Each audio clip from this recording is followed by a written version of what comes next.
भूमिहार ब्राह्मण कॉलेजिएट, इसका स्थापना 1899 ईस्वी में हुआ था। अब सोचिए कि इस कॉलेज का स्थापना किस उद्देश्य से हुआ होगा, आप लोग समझ गए होंगे। जिस तरीके का नाम है ब्राह्मण भूमिहार इंटर स्तरीय कॉलेज, जिसमें आज सभी लोग पढ़ने जाते हैं बिना किसी आपत्ति के, पहले नहीं जाते थे। अब मेरा सवाल है कि क्या इस तरीके का आप कोई चमार दुसाद कॉलेजिएट, गुआर लोहार कॉलेजिएट, मुसहर डोम कॉलेजिएट, कुशवाहा कोयरी कॉलेजिएट, कुर्मी कलवार कॉलेजिएट, क्या इस तरीके का कॉलेज आप लोग खोल सकते हैं? बताइए। अगर खोल भी लेते हैं चमार दुसाद कॉलेजिएट, कुर्मी कोयरी कॉलेजिएट, तो क्या उसमें बाकी अन्य जाति के लोग पढ़ने जाएंगे? नहीं जाएंगे। तो जो आप लोग अपने जाति के ऊपर गर्व करते हैं, तो क्या वो आपके लिए फायदेमंद है, लाभदायक है? बताइए। कोई चमरान बन जाता है, कोई पसवान बन जाता है, कोई धोबियान बन जाता है, कोई कुर्मियान बन जाता है, तो क्या ऐसे बनने से आपका भला होने वाला है? एक एग्जाम्पल और है, चमार होटल खोल दीजिए, कोई खाने जाएगा? दुसाद वस्त्रालय खोल दीजिए, कपड़ा खरीदने कोई जाएगा? नहीं जाएगा। इस तरीके का सैकड़ों उदाहरण है। कहने का मतलब ये कि जो मनुस्मृति ने, जिसको बाबा साहब डॉक्टर अम्बेडकर ने 25 दिसंबर 1927 को जलाया था, उसने ये व्यवस्था किया कि इस देश में जो मनुस्मृति के अनुसार जितना ऊंचा वर्ण है, जितना ऊपर का वर्ण है, जाति है, वो अगर अपने जाति के ऊपर गर्व करते हैं तो उनको उतना ज्यादा लाभ होगा। लेकिन जितने वर्ण व्यवस्था में नीचे स्तर के लोग हैं, जिनको नीचा बनाया गया है, अगर वो अपने जाति के ऊपर गर्व करते हैं तो उतना ही नुकसान उसको होगा। तो क्या आप लोग अपने जाति के ऊपर गर्व करेंगे?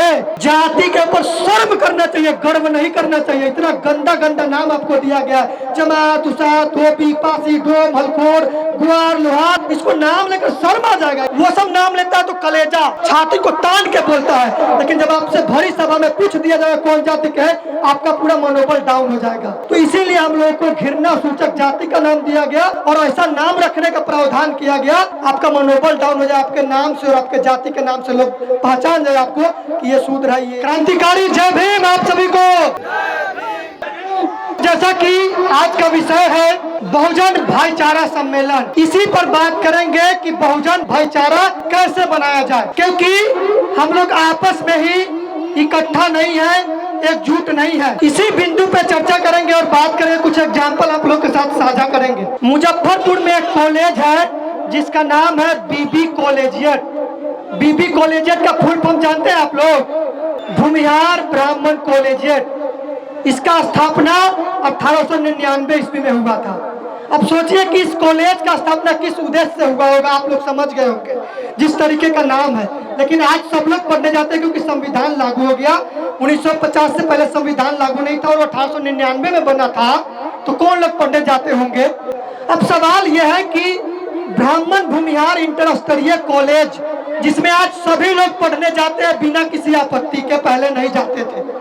अब मेरा सवाल है कि क्या इस तरीके का आप कोई चमार दुसाद कॉलेजिएट, गुआर लोहार कॉलेजिएट, मुसहर डोम कॉलेजिएट, कुशवाहा कोयरी कॉलेजिएट, इस तरीके के जितने जाति का नाम है, कुर्मी कलवार कॉलेजिएट, क्या इस तरीके का कॉलेज आप लोग खोल सकते हैं? बताइए।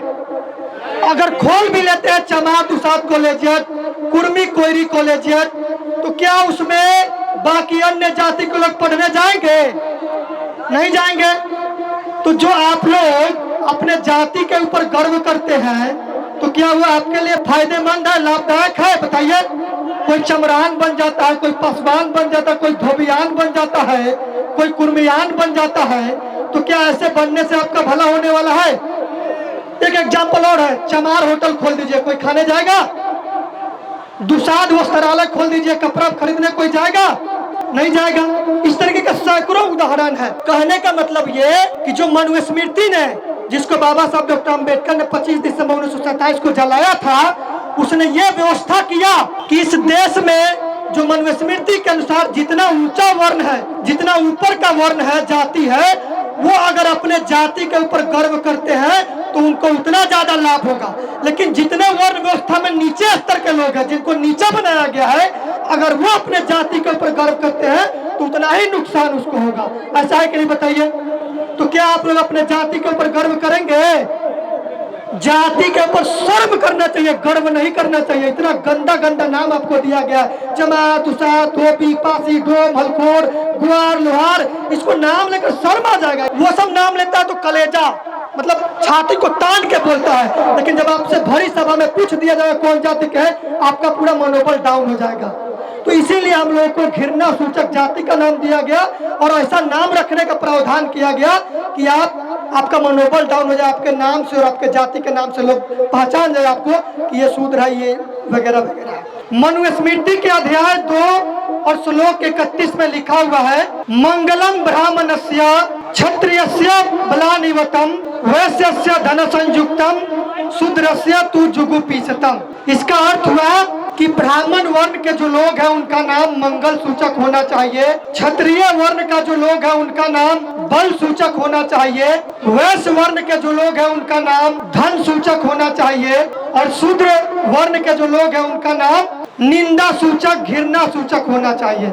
अब शूद्र कौन है? जैसा कि पोस्टर पर लिखा है SC ST OBC, ये तमाम लोग शूद्र है, इनका नाम होना चाहिए निंदा सूचक घृणा सूचक। तो जो बाधा उत्पन्न हो रहा है ये जाति है कि हम लोग आपस में लड़ रहे हैं कि कोई पासवान समाज का नेता बन जाए भीम आर्मी में, भाई ये पासवान का हो गया, कोई चमार का बन जाए तो वो चमार का हो गया, कोई धोबी का बन जाए तो वो धोबी का हो गया। अरे भाई हम लोग एक ही खून के लोग हैं, एक ही खून के लोग हैं, तो इसमें जाति क्यों देखना है बताइए? जाति देखेंगे तो आपके लिए घाटा है, आप मारे जाएंगे, पीटे जाएंगे। मूछ रखने पे पिटता है, घोड़ी चढ़ने पे पिटता है, अगर आप जय भीम बोल देते तब पिटता है, तो आपको एकजुट होना पड़ेगा। जाति का विनाश कीजिए।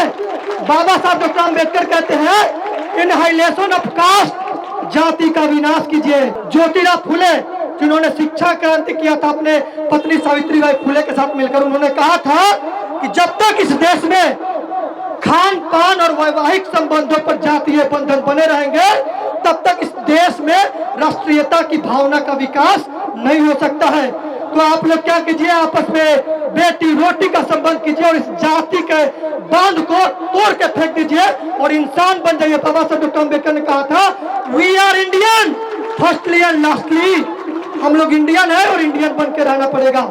लास्ट में मैं कहना चाहता हूँ, बाबा साहब डॉक्टर अम्बेडकर ने शिक्षा पर जोर देते हुए कहा था शिक्षित बनो, संगठित रहो, संघर्ष करो। उन्होंने कहा था education is the most powerful weapon which can use to be change the world. शिक्षा वो हथियार है जिसका प्रयोग करके आप केवल अपने जिंदगी को नहीं पूरी दुनिया को बदल सकते हैं। जय जय जय जय जय भीम। बहुत बहुत धन्यवाद।